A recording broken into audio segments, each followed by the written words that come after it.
We're ready when we are, okay. So you're going to stay in the business?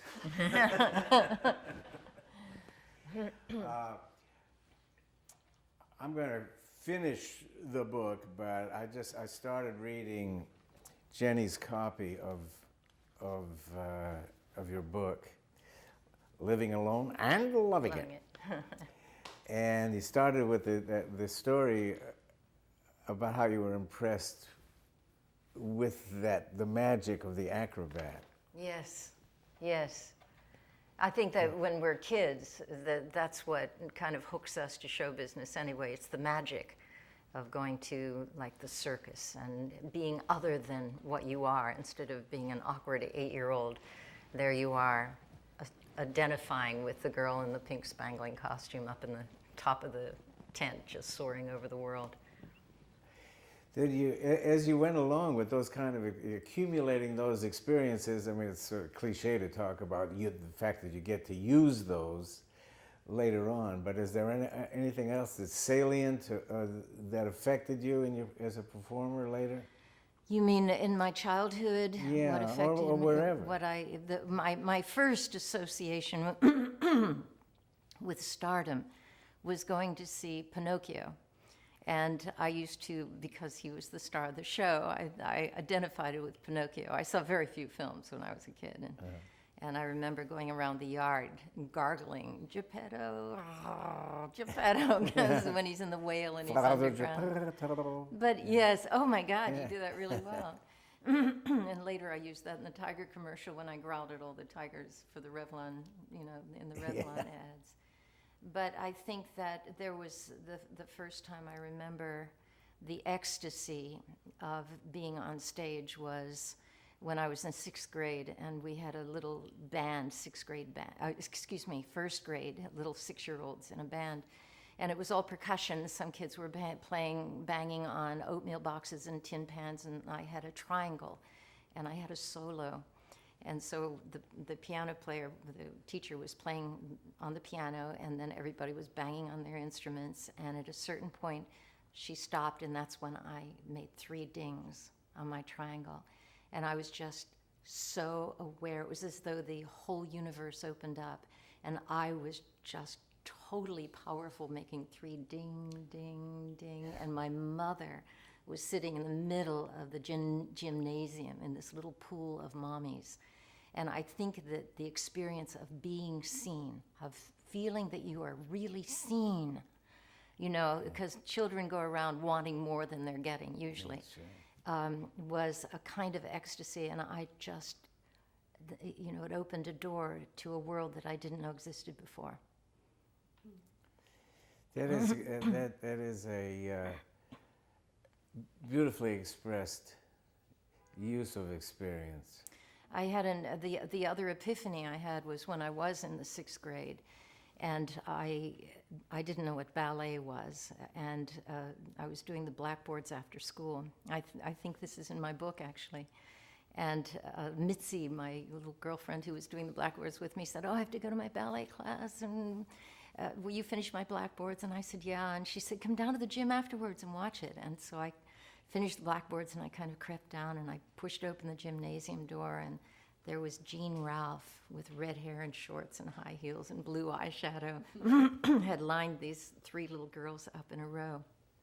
And she said, "Come in, honey, and join us." And I was a tubby little 11-year-old, and she in my Oxfords, and she said, "Now make a T with your feet, that's 3rd position." And she gave me a little paper fan, and she said, "Now when I put the music on, I want you to make a big arc with your arm and pass the fan to the next girl." And I had absolutely no idea what was going to happen in my life. And she put the needle down on the record, and it was Tchaikovsky's Dance Swan of the... Lake? It was... Dance the Blue Fairy? No, the Sugar Plum Fairy, no, it was the Oriental thing. Da-da-da-dum, dum, dum, dum. And it happened, and I made an arc with my arm, da-da-da-dum, dum, dum, dum, dum, dum, dum, dum, and I swear to you, that the walls of the gymnasium fell apart, the roof flew off. I was in some other world. The combination of music with movement And it was like a home that I didn't know existed, but that felt more like home than real life. You're hooked. Hooked. Then Absolutely what then. And then it was just ballet. It was just, I just wanted to dance. That's all I wanted to do. And then what precipitated the direction you took with going to drama school and fulfilling that? Because I came from a nice middle-class family, and I was supposed to go to college, and I auditioned for Carnegie. It was then Carnegie Tech, Carnegie Mellon Institute now. And they didn't have a dance program. And the school I wanted to go to, Bennington, was too expensive, and my mother thought too liberal. So I ended up studying at Carnegie Tech Drama School for 4 years, and I came out an actress, and I had lost 4 years of dance, and I didn't have the training at that point. There was no way to continue. For years, I couldn't watch a ballet. I was so longing to have done that. But acting never had for me the enchantment that dance did, and that music does, even today. Did you have a showbiz mom? I mean, I had a failed singer mom. Failed because she got married when she was 20 or 19, and she had 2 children then, and she never got an opportunity to really express her extraordinary talent. And she had gone 1 year to the Westminster Choir College. It was then in Dayton, Ohio. And I think that I picked up from her that they say that you sometimes accomplish what your parents want, actually. And so she was the artistic side of the family. My father was a businessman. It's interesting, dance and music, being a dancer myself, to carry that over into the dramatic arts with timing and anticipation and your awareness of people around you, did that help you? Oh, I think there's no question that they're hand in glove. Maybe it's an instinctive thing, but certainly, say, during the Get Smart years acting with Don, it was more like choreography than it was like actually acting, because there's the rhythm, there's a certain rhythm, and it's kind of a psychological dance that you do, and it's like music, I guess, really, more than dance, really. But there's nothing like the combination of dancing with music, I think, which you understand, I'm sure. So then, sort of staying with the chronology, when were you involved in modeling? I came to New York after I graduated from Carnegie Tech, and for the first year I worked in restaurants and so forth, and I danced at the Copacabana in the line. That was the greatest job I ever had in my life. In my life, that was the peak of my career, was dancing in the line at the Copacabana.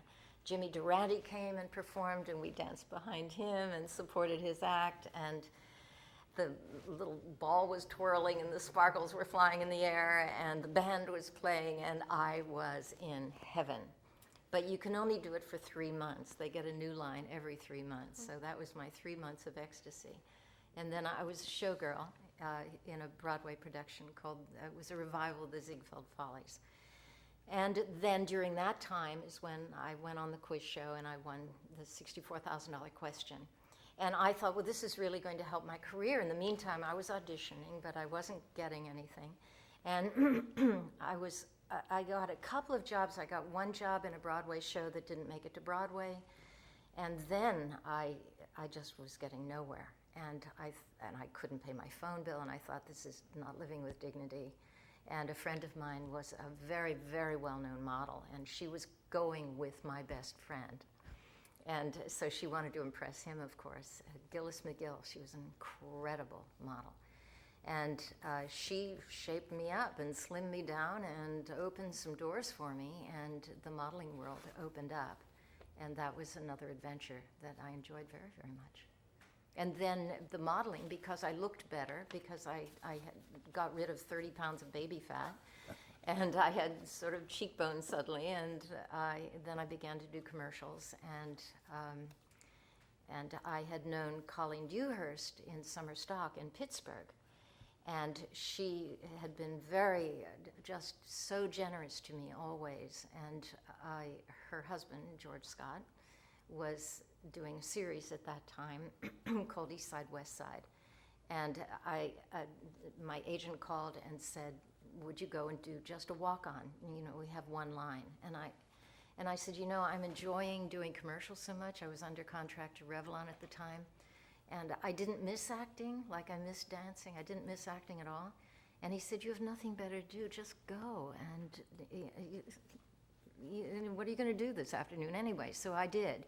And George was, of course, on the set, but he didn't see me. Colleen came on the set and did see me and said, come into George's dressing room. And he said, well, look, do you want to play my girlfriend next week on the show? And I said, sure. And so my first television role really was with George Scott, and Talent Associates produced that show. And so that's how they got acquainted with me. Alan Shane, who was casting. That's where Danny... and Danny. Danny Melnick. Danny Melnick.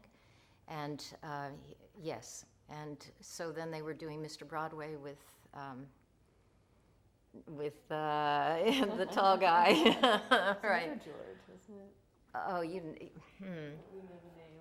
Okay. Yeah, Now forget here it. Erase this. Now we right. need Hal March to say for $64,000. That's right. Who was that guy? Who was that guy?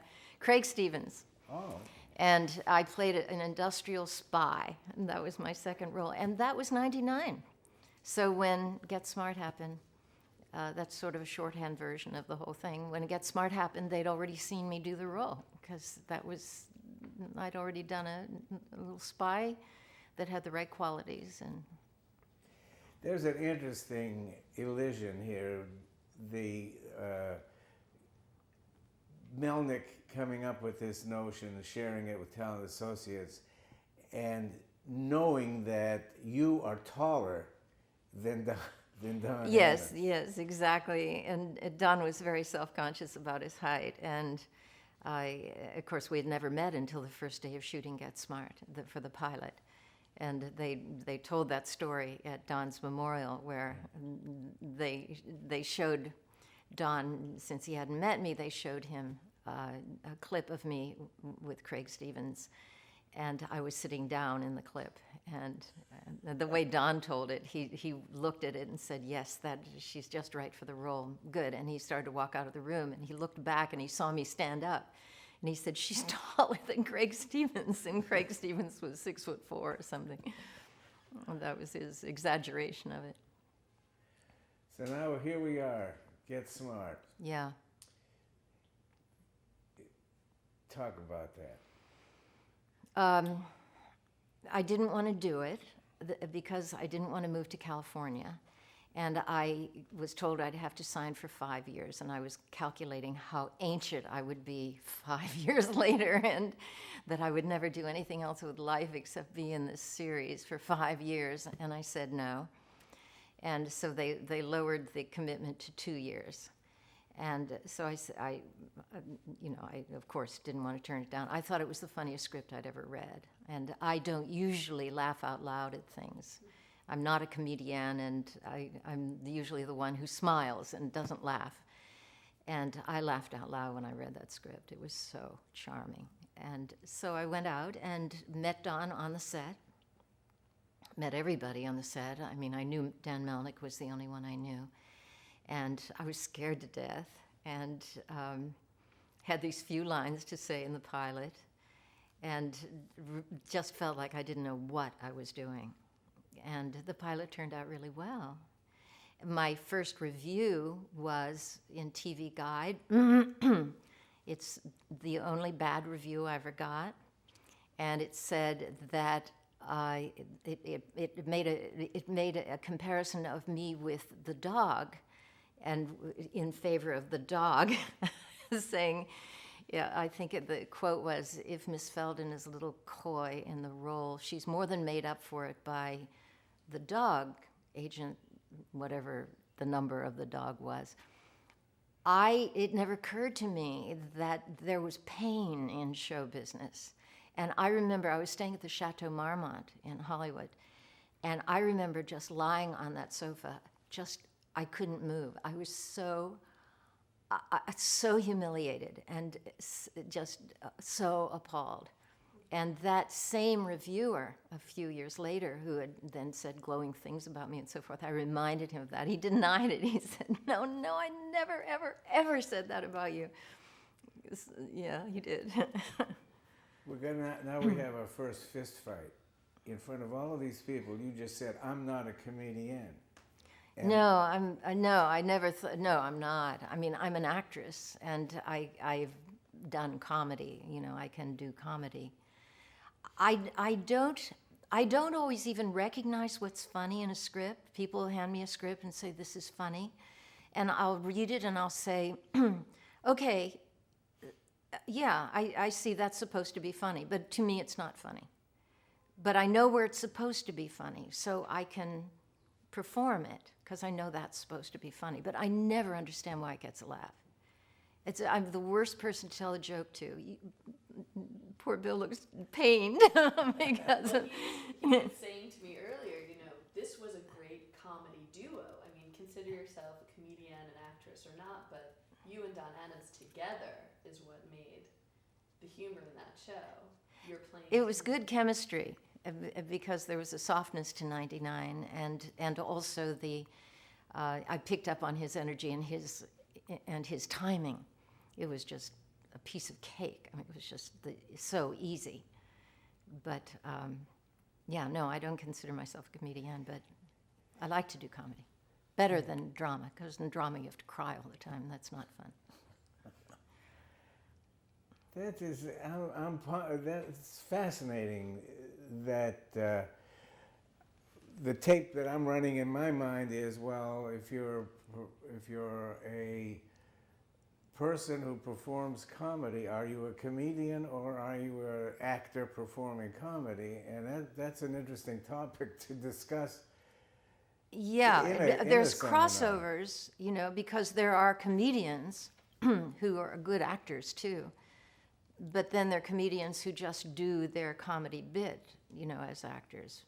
I think comedians, I don't know, I can't speak for you. I know Don wanted to be an actor, right? Am I right about that? I mean, yes, he wanted to do straight roles. Yeah, to do straight roles. And he'd have been very good, I think. I wanted to perform that, but once in this business that you're identified so strongly publicly is very difficult. You can't. It's very, very hard to get out of it. Almost nobody can surmount that. And the indelible impression is, that's what it's going to be. And we're very fortunate to have that. I'm not, in any way complaining. So you had no residual resentment of the character that had endured so long. I have nothing but gratitude for that show. Nothing but gratitude.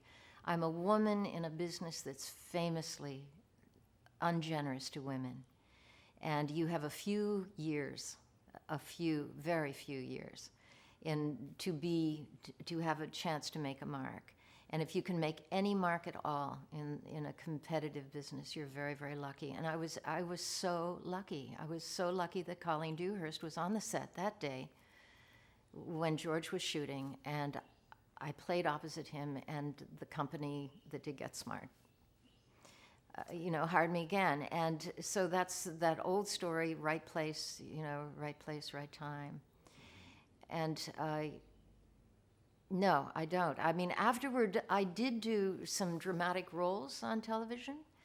And so I had an opportunity to say, look, I can do this, but I didn't think it was much fun. If you're doing a dramatic scene that's going to last all day, they're shooting, which means most of the day you're just waiting around. It's not really a very interesting process. The actual acting on camera is. But I never hear actors say this, and I am always listening for them to say it, and they don't, of the great, great, long, boring hours when your life is going by and you're not doing anything. The acting part is wonderful, and that's why I guess actors love stage, because you get on and you get to let it roll for 2 hours. But doing a dramatic show, if you're going to have to be crying in the scene, you've got to stay in sort of tear mode unless you're so good that they can say action and the tears come. And I was never that kind of an actress. I could do it the first time, but I couldn't do it 6 times in a row. So I would just have to stay crying. And I think Ellen Burstyn talked about this once when she was doing, what was the horror film, The Exorcist. The Exorcist. And she said it was just so trying emotionally because she had to just be in that mode for weeks, in hysterical mode. So comedy is much more fun. I mean, if I had my druthers, I would much, much rather do comedy. There's something that could be interesting to the student of comedy is what we were just talking about before we went on camera, about the relationship, on-camera relationship versus the off-camera relationship. Some people have a social life with those people with whom they work, and some people don't. I don't think, with the exception of Alan Alda, who I was a close friend with for several years, although then our lives changed, different coasts, and we just lost track of each other. But aside from that, I don't think I was friendly with anyone off the set that I acted with. It's so much a factory atmosphere, and everybody's got their other concerns when they're not actually in front of the camera, with their agents or whatever is going on, or they're placing bets on whatever they're doing. That it's the most unlikely place to make relationships or to make friendships, and it's maybe afterward. Say for example, with Don Adams, we never socialized or anything. It was very much business. When we were the characters, and when it was Agent 99 and Max, there was an instant intimacy. And it was as deep in those characters as a great friendship would be, or a marriage even. And, just a little anecdote. Somebody called me from Canada and asked if I would do a little promo for their radio station and say, oh, this is 99, please watch, or please listen to our radio station, blah, blah, blah. And I said, I can't do it. Since Don died, that was Max. That would be me, 99, doing something that refers to that show. And I'm not going to be able to make this clear because I can't make it clear to myself quite yet. But that was a marriage between 99 and Max. 99 could not possibly do that promo right now, since he died, that I felt for the first time a real grief that Max was dead, because the relationship to him was my character relationship to his fantasy character relationship, but it had a reality to it. It had a fantasy reality and it just hit me that, oh my God, Max is gone. And anything having to do with Get Smart will never be the same again. It's over, and it was just such a striking moment. And I tried to explain it to this person. He thoroughly got it, He said he apologized, and he said, of course. But it seems insane in a way, because I'm not 99, I'm me. But somehow I'm also 99, because 99 made a relationship with that other character. Well, that thin line between fiction and fantasy. Yes. Your life. How can fantasy sometimes be more real than reality? And yet that's what actors find over and over again. Maybe it's because you're in a safe arena. You know the script in the unconscious. Even though you're in the moment, you're doing the scene with the character. You're not thinking of the end of the scene. You're thinking of the present moment in the scene. But unconsciously, we know there's a structure to this scene. We know how it ends, not like real life, where from moment to no moment, we don't know what's going to happen. We don't know what the effect is going to be that, of our words. So we're risking so much more. But you have so much less to risk when you're acting. Therefore, you can be so much more open because you feel safer, I think. And in that safe environment, you can probably experience a kind of heightened reality. It's bizarre. Good. Do you think it's bizarre, Jenny? I think it's wonderful. I mean, it's an idealized world that, Yes. that people tune into every night, and that's why we return to them, because these are people we want to know. Yes, and they're living it as though it's real. Yeah. But it's not only in acting, mind you. I mean, in writing, it's the same way. When you're engrossed, especially if you're writing fiction, and you're engrossed in the characters. I just finished writing a book and a novel, and it was a marvelous year because it was a wonderful love story. And I was in love all year. I don't have anyone in my life right now. And I was walking down the street like it's springtime, it's like, whoa. And I thought, this is crazy. And yet, being so completely absorbed in fantasy is another way to live on a very big scale. And I think it's true of music as well. Certainly listening to great music, which I do a great deal. I mean, I go to concerts a lot. And to be drawn into that psychological arena that has no words to support it, where it's just your soul is just being opened to this. I heard something the other night that it was the most wounding music and the most tender and the most healing. And I always go alone because I just need to be alone doing that. And you think, this is life as big as it gets. There's nothing missing here at all. It's just thrilling. And we can have that any time we indulge in anything creative, even reading. I mean, not even reading, reading, definitely. And if I were to speak to students, and I wish I could, and I wish I could find the venue to do it. This is it. This is it. Oh, this is it, good. That just acting is not enough. I mean, it's something, and it's wonderful in its own way, but if you're an actor, you rarely get a chance, unless you're a major star, and that's going to happen to a handful of people.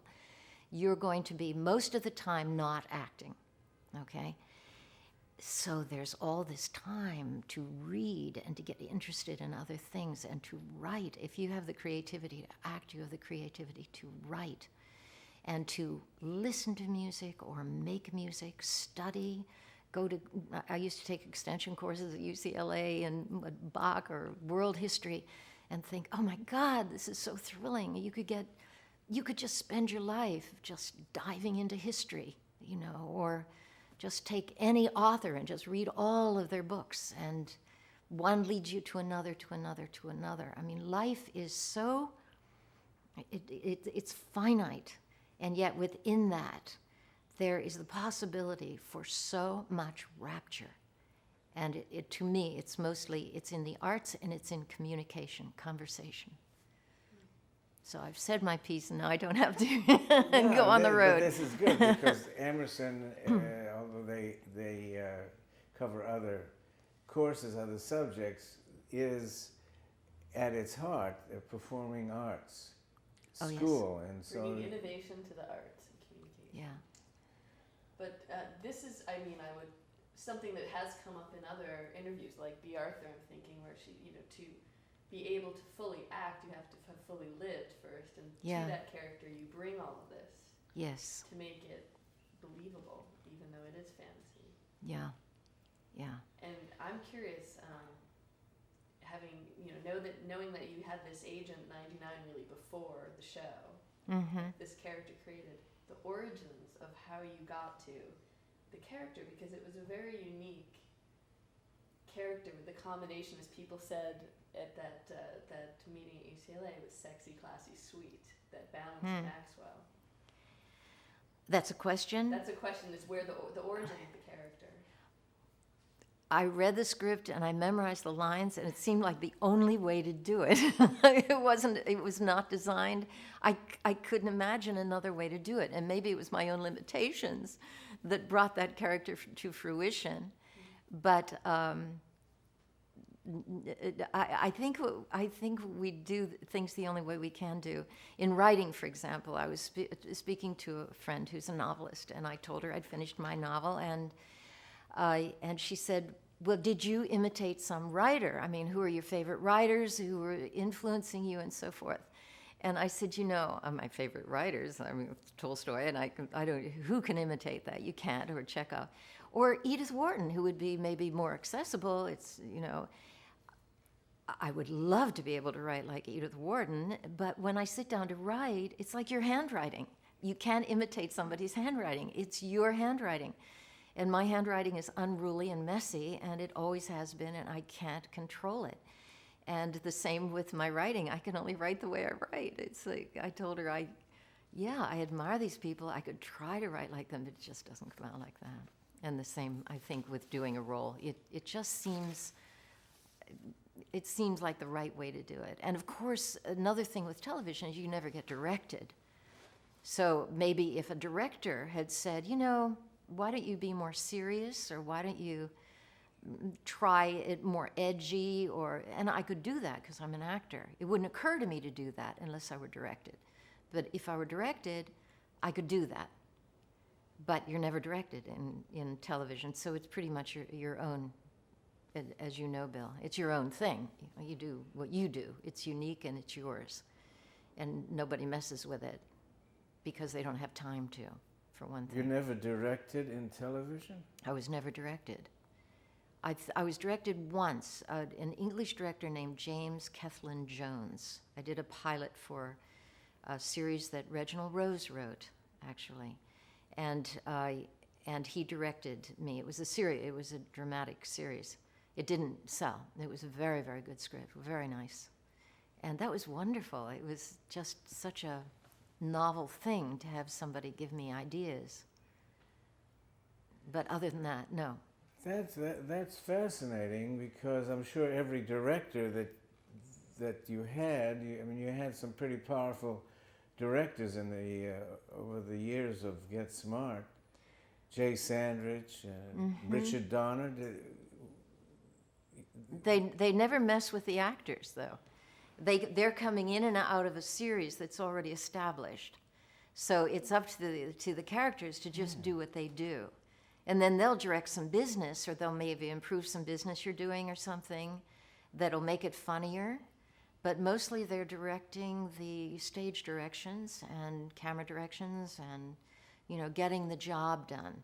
But it's not so much directing actors. I've almost never been directed. I think it would be a great luxury. I think it would be very, very nice.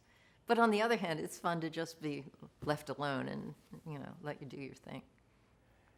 I've got a little whiplash here. Because Oh, really? Yeah, that is That's a good thing. that is interesting.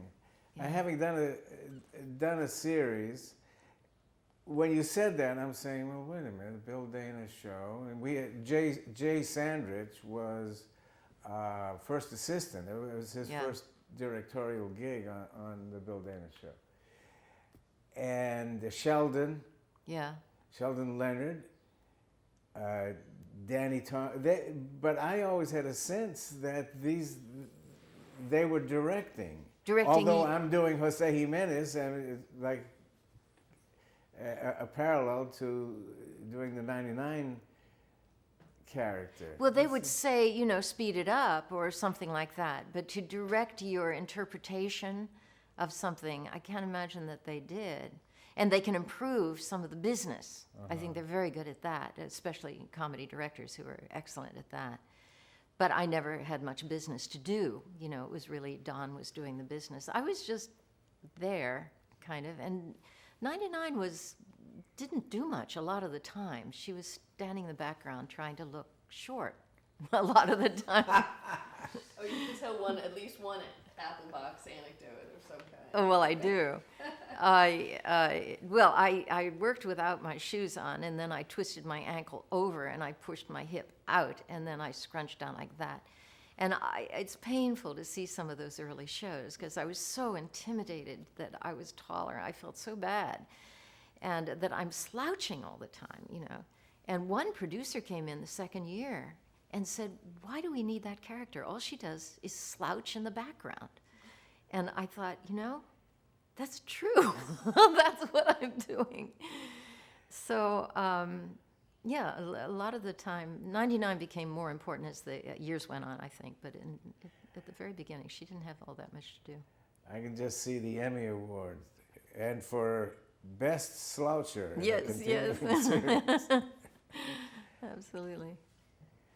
Was there anything that you would say you picked up being on that set, working with Don Adams and with so many of the talented actors who came into that show to hone your skills, whether it was listening or timing or how to do the job better? The one thing that I was very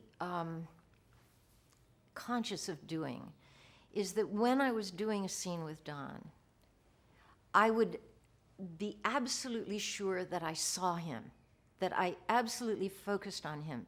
Because you know how sometimes in conversation, you're talking to the person, but you don't really see them? Do you know what I'm talking about? Mm-hmm. And others, people are looking at you, but they're not really seeing you. They're talking, they're involved, and they're talking.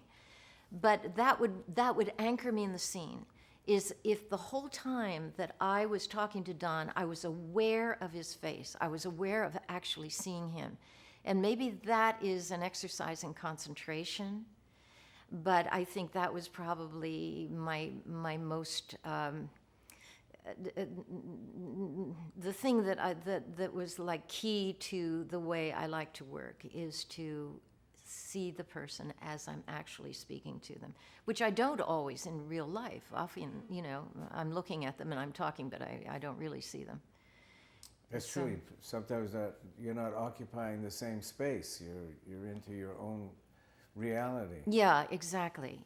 So I think that helped anchor me to Don, but I was definitely anchored to him, and his energy was just prodigious, and it was quite thrilling to just fly on that. You know, it was like surfing or something. You just lift off and go, and that was a great treat.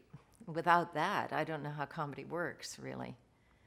But he was so masterful at it, there was no, it was just easy to fall in line. He did teach me some things, too. They never quite came off, because when you try to do it by the numbers, and he would do it by the numbers, he said, "Look, Barbie, do it this way. You're going to hear the thing, and then you're going to look at the camera, and then you're going to count 2, and you're going to look away and count 1 and look back." And then he would do it by the number. He said, "Okay, let's do that. 1, 2, 1, and we would do it. And I never thought it really worked, but it pleased him. And Stanislavski would slap his face. Yes, absolutely. Yeah, but it was entertaining. Aside from the fascination factor that you mentioned before about the comedy was just more fun than doing drama. Yeah. What was the difference for you in terms of working in drama, like some of the sitcoms you did, or Smile, or some of the films that you did? What was the difference that you brought to those rooms? I guess they're done in different ways. Like Smile was done on location, and it had an improvisatory feel to it, even though it was not improvised in any way. Let's start with what is the same in everything. The same is these terrible spaces of time when you're not acting, when you're bored and you can't really read because they're going to call you into makeup because they tell them 45 minutes ahead of time to be sure that you're ready, and that was always my complaint. And now, mind you, I'm very grateful for my career. I'm very grateful, but it's honest. I mean, honestly, I don't know why more actors don't talk about that, because almost all the time you're just hanging around.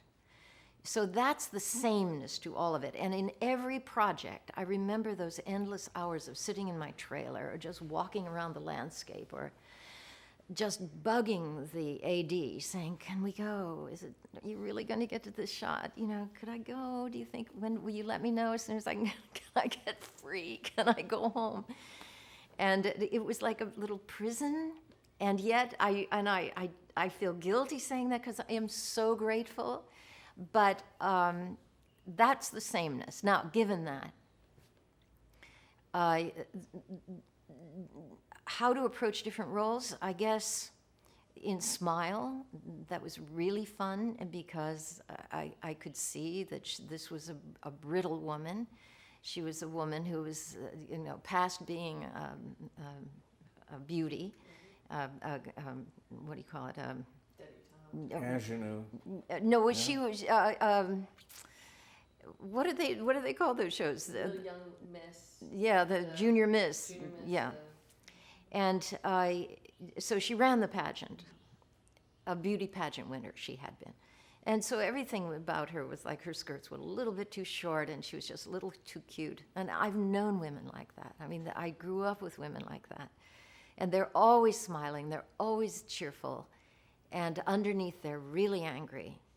And so it just seems so easy and so, it just such a clear, it was written well, and it was just so clear.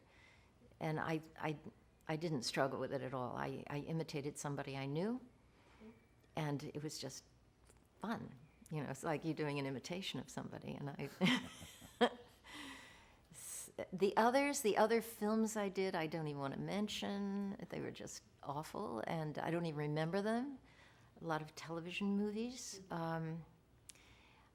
I don't think that I was, aside from Smile, ever given a role in a dramatic show that really had much to go with, much challenge. I see some of these movie roles that movie stars do and think, yeah, that would be neat to get your teeth into something like that. But, I'm not complaining, but, you get what you get. And other things, I was not ambitious enough to go out and develop my own scripts or, produce my own movies, as some actresses have. And I admire them very much, but I don't think I cared enough, to tell you the truth. That life was too full of too many other things. When you were writing your novel, Yeah. were you seeing it? Were you blocking scenes? Oh, yeah. When they do the yeah, movie? you can see it, absolutely. You're right there in the middle of it. You're seeing the whole thing, and you get to describe it in, minute detail, and it's so satisfying. So so to become a successful novelist, you just become a television star for several years, and you write. One would wish. That yes. I've written a novel. I'm not a successful novelist. we'll see what it's. After this is your this will shoe in. Right. Yeah.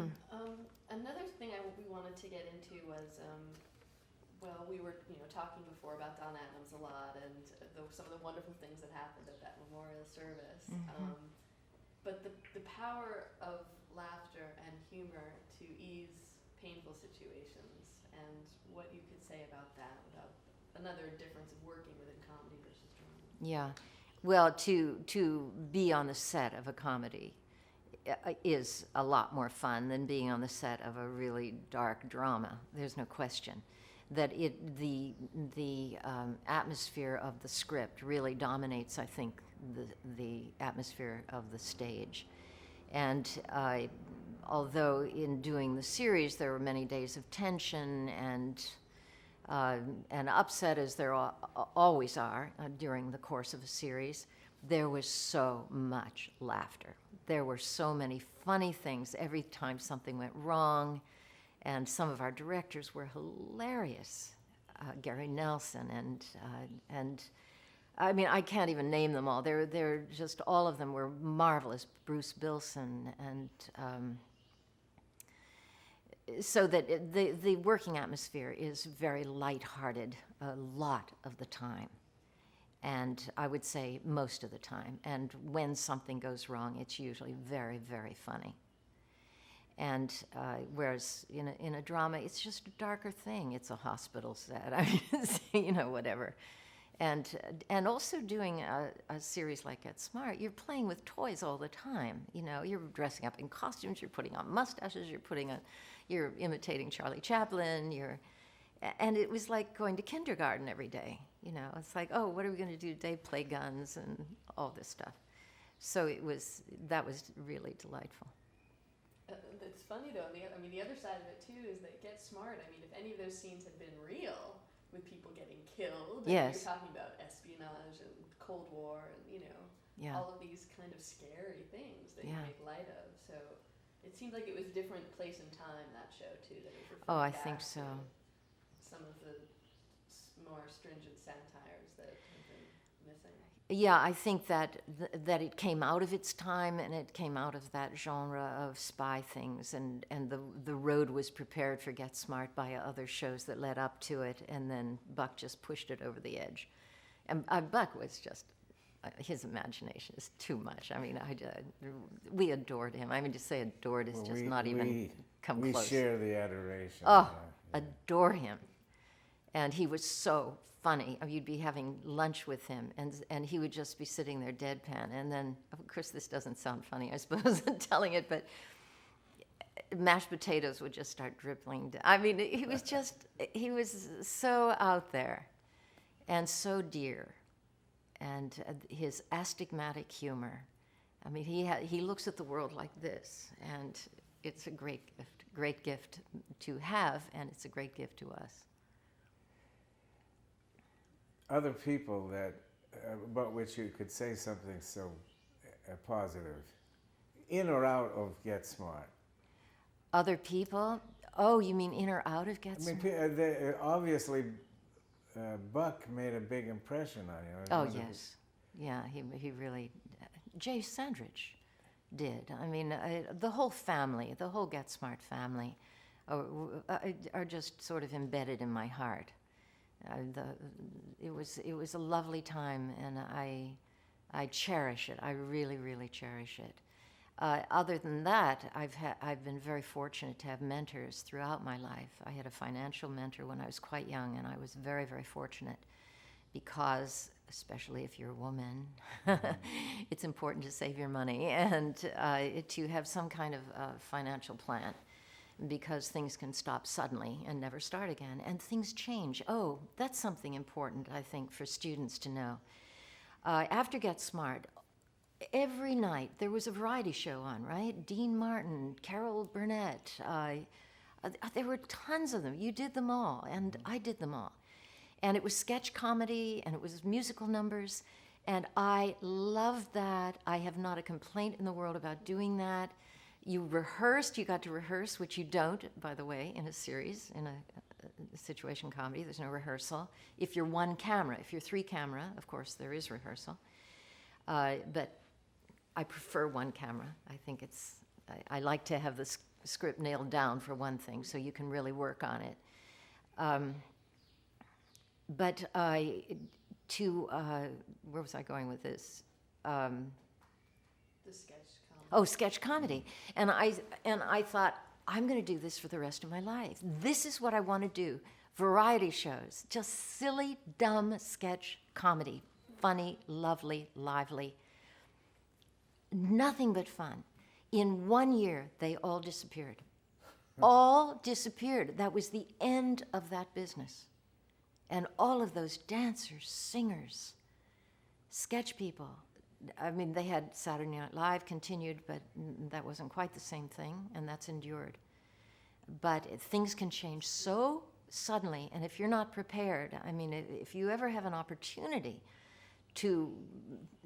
if you're lucky enough to have an opportunity to get some work so that you can get a little bit of income, and then begin being very, very careful and conservative with the investing of it. By the time you get much older, you will be, you'll be secure, because it's such a rickety business financially. It's really bad. That segues into the biz of showbiz, how to protect yourself. Yeah. in that. Yeah, and I had a this is in my book, Living Alone and Loving It. I had a financial mentor who said, get your money away from the hotshot stockbroker, because he could see ahead. He could see that the market was too hot, and I couldn't. I was a kid, and he said, you better start studying. And I studied for 3 years these dry economics books. I would just fall asleep. And because I respected this man so much, I did it. And I found out that all of the people who were investing my money when the market dropped, they all lost money. I mean, if it goes down, everybody goes down with it. There's no, genius in this. It's how do you diversify? And then I got to know a Swiss banker out in California, and he saw right away that I needed to be very conservative, and he advised me for a while. And so I was very fortunate that I had those people who looked seriously at my situation and said, look, you don't want to end up in your late middle age, having to take some, being a bag lady or something, which is, I think, every woman's fear. And so that was very fortunate. So you had the business manager. Did you have a manager and agent? No, I always felt that a manager would get in between me and my agent, and I had two of the loveliest agents in the business. Roland Perkins and Bill Haber were my agents at first at William Morris, and then they became CAA, and I loved them like brothers. In fact, I just saw Roland last week when I was out on the coast, and he was thriving, and it's wonderful. And I, for one day, had mace. I think it lasted one day, and I realized that I got so unhappy that he was going to call Roland instead of me, that I said, this isn't going to work. You talking about Mace Neufeld? Yeah. Oh. Yeah, one day. So I preferred to, and I don't think that's a bad situation, to make a really solid, good relationship with your agents and have it really one-on-one. So, yeah, and I had a publicist during the Get Smart years, and I kept the publicist for a few years afterwards because I really wanted to keep my career going, and to keep your career going, you have to be visible. So I needed a way to be visible, and so I began doing game shows, and that way you can be hired because you're unknown, you're Colgate toothpaste. You're still part of the public consciousness. Yes, Yeah. exactly. And when you fall out of that very, very quickly, you're no longer a name, and it's a brand name business, and I think that everyone understands that. I'll tell you a story of after Get Smart was off, and my wattage had dimmed considerably. I had for years gone to these premieres, and that's one way to get publicity. And so you show up, you get all dolled up, and you get out of the car, and there's a red carpet, and there's a bank of photographers, and it's blink, blink, blink, blink, blink. You walk down, and you smile, and they say, hi, Barbara, look here, look here, look here, and it's okay, blink, blink, blink. And sometimes I would go into the event and then just leave, because we were there for the publicity. And it was just strictly business, it was necessary business.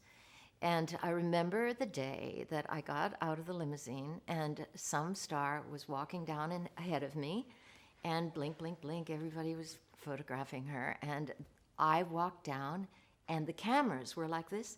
The whole bank of cameras dropped as I walked in front of them. Now, it may not have been quite as dramatic as that, but I swear to God, that is the image I have in my head. And it made me laugh because it was so real. That is the reality. That when you're hot, and when you're not, you're not. And it's not that they didn't say, hi, Barbara. They did. But they didn't want to waste their film on me because they couldn't sell it. They couldn't place it. And it didn't bother me. That strangely, it didn't. Because reality somehow, there's a beauty to reality, because that's like, oh yeah, right. That may be the one healthiest remark I've ever heard, not only in show business, but in the totality of my life. That those you fall a star with the blink, blink, blink, and here you come out and the cameras go Drop. down, and you were a philosopher. I was, honest to God. Everybody in this other would emotionally slash their wrists. I had a very good psychoanalyst at the time I had learned a lot. I was analyzed for a long time, and I really am very, very grateful for that experience, because I understood what drove me to need that kind of attention, the need for mother's eye. The camera was mom looking at me, and the need to feel real, to feel present. Being a model was part of that too. The camera is looking at me, and so that all during those years there was always a camera on me, and I recognized finally that the camera was a basic thing of a child wanting their parent to really look at them. And once you lose that, once you realize you don't need that, it sort of loses its allure. The camera loses its allure, and the publicity and being focused on and being in the public eye, does too. And as far as celebrity goes, the modicum of celebrity, I was never a big star, but I had a modicum of, I was one of the television so-called celebrities. It doesn't mean anything when you have it. To me, I'm speaking only for myself, and you've interviewed so many other people, and I don't know how they feel about it, but yes, you can call a restaurant and you'll get a seat, and that's nice. I'm not saying it's bad. It's a nice thing. Or if in the middle of the night you go to the emergency ward, emergency room or something, they might recognize you and think, oh, put her first or something, which is not so nice for the other people. But aside from, little things like that, it doesn't mean anything. You think it will when you're a child and say, oh, I want to be a star, and I want to be on the silver screen. But when you're on the silver screen, you're in the audience looking at it. You're not there. That's not you. And when you're actually doing it, you're not aware that you're doing anything. It's just you're in a room with a lot of lights and cables around, and people combing your hair and powdering you and messing your lines up and doing it over. And it's not like we see it when I see these old movies and think, oh my God, that was the dream. It was too, like, who were those great stars? Lana Turner, Betty Davis, or somebody. But it was just a messy day at the studio for them. And I know it's disillusioning to know that, but it is a disillusioning process. And you realize that the real raptures in life might be there because you might that day have a great conversation with someone, or the scene might go beautifully and you feel very fulfilled. But that happens in life, in real life, with a conversation that you might have with somebody that you see on the street, or I don't know, some piece of music you hear, or some idea you get, or... But now you've got two items that millions of people would fight you, would contest. Yeah. I'm not a comedian, and I'm not a star. No. And everybody in this room looks at you as a star, and as, keep rolling through, whether it is, there is a contest between you and people now who adore you as a comedian, consider you as a star. But your life and your survival, it was based on your being what you may have thought, as we were discussing when we were off camera, that you were a very well-known personality. Yeah, absolutely. And it's nice because it makes the world very friendly. During the days when there was the most attention, if you walk out on the street. I remember once having an argument with a very difficult time with a man that I was seeing at the time, and we were in the movie theater, and I was really bored with the movie, and I was very, very angry at him. And I just excused myself, and I went out on the street, and I thought, I'm going to go out on the street and have a nice conversation with somebody. So I just went out on the street. I think it was in Boston, actually. And I went out on the street, and a couple of people walked by, and then like the third or fourth person said, "Oh, are you Agent 99?" I said, "Yes." And so, I had gone fishing. And so I had this nice person, and I had a lovely conversation with the person, and I felt less angry at the guy when he came out of the movie. I was in a better mood. So that you can use it that way too, as a conduit to people, because we're herd animals, and we like to be among our fellows, and it just oils the way to have that kind of recognition. But no, I agree with you. I mean, Cary Grant was a star. But they didn't consider themselves that either, many of them. And I met, I'm not going to say who, a famous movie star. And the only reason I won't say who is because I'm not sure that that person would want me to say this.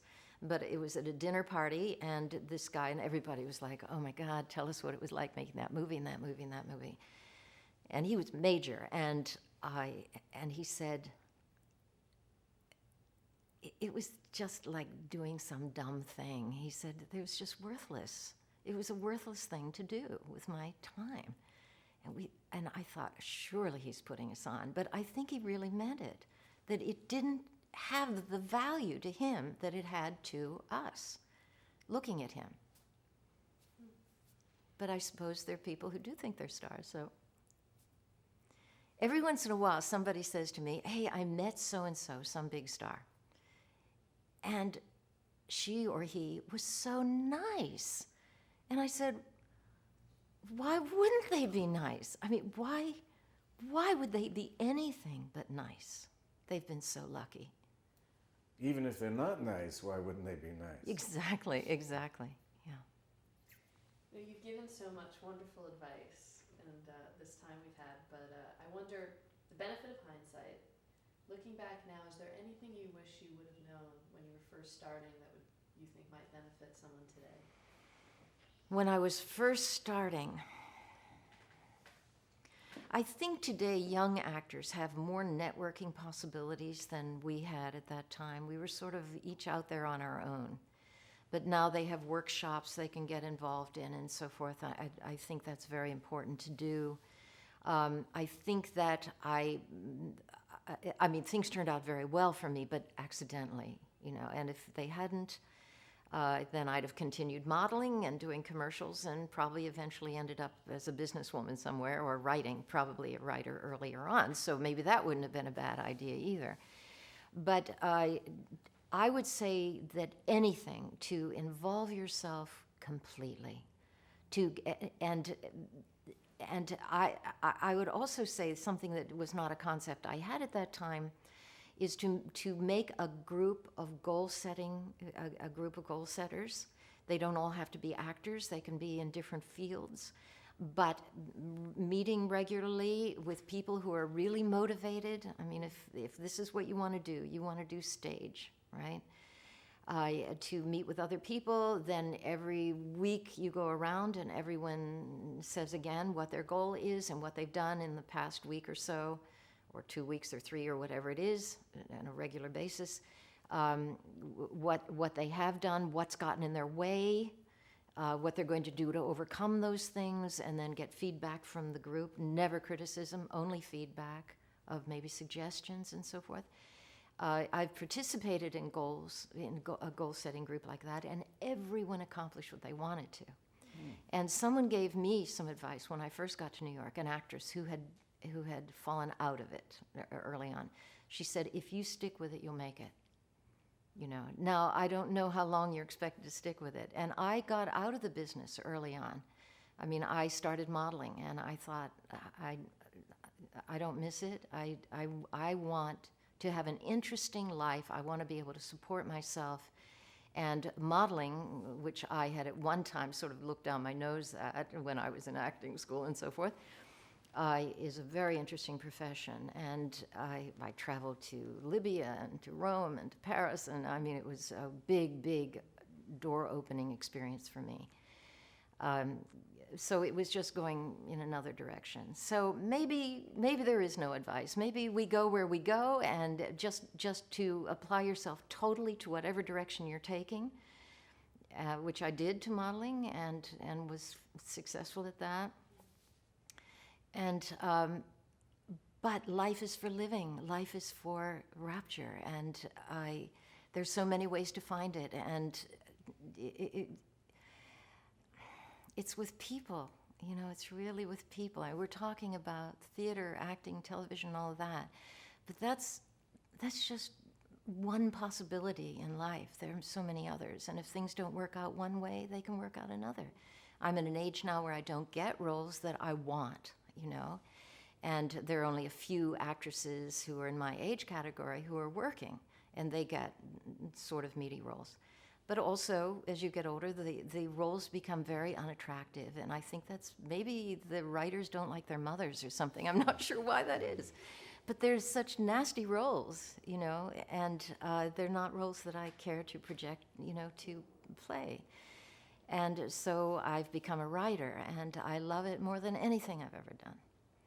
So I think that life just rolls on, and if you just stay intensely involved at whatever stage you're in, and if you have to go in another direction, just intensely go there. And it's like a smorgasbord, and you just pick the things that you really love and then put your whole self behind it. We've been ending all of our interviews with one question, which can be silly or maybe poignant or whatever, which is, was it worth it? Was it? Oh my God, yes. But when you say it, I think of life in general. But was it worth it, the business? Well, in my case, I mean, you're looking to someone who was very fortunate. And so all of the time I put in and so forth. But even going to drama school and playing Chekhov, even if I only had that experience, it would have been worth it. The days of ecstasy dancing, I never particularly cared to dance in public. But it was in the room, you know, when we were just working out and dancing to just piano music of Chopin, whatever. Those were, I remember once there was a great dance master, Vital Fokin, who came from Russia, and he came to Pittsburgh when I was studying dance. And he came and taught a small class of the Russian folk dances, the shardashes, that Hungarian rhapsody stuff.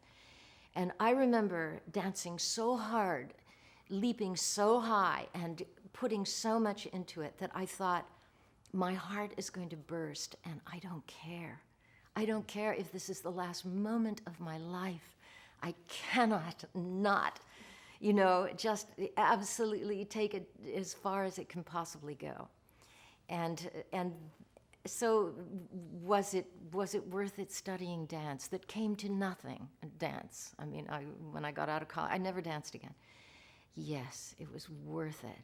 Was it worth it to model and to go to Paris? Yes. And was it worth it to do television and have the fun of that? Yes. And is it worth it to read poetry to people, which is what by the way, what I do that is the best material I've ever done in my life, and I do a great deal of it, is read great poetry to any audience. I don't want to be paid for it or anything. I read very often at Symphony Space, short stories or great poetry. Pablo Neruda and Edna St. Vincent Millay, and just, you know, great poetry. And I do that, I've done that over the years, a great, great deal. So was that worth it? Is it worth it? Oh, God, yes. To see people wrapped in this amazing literature.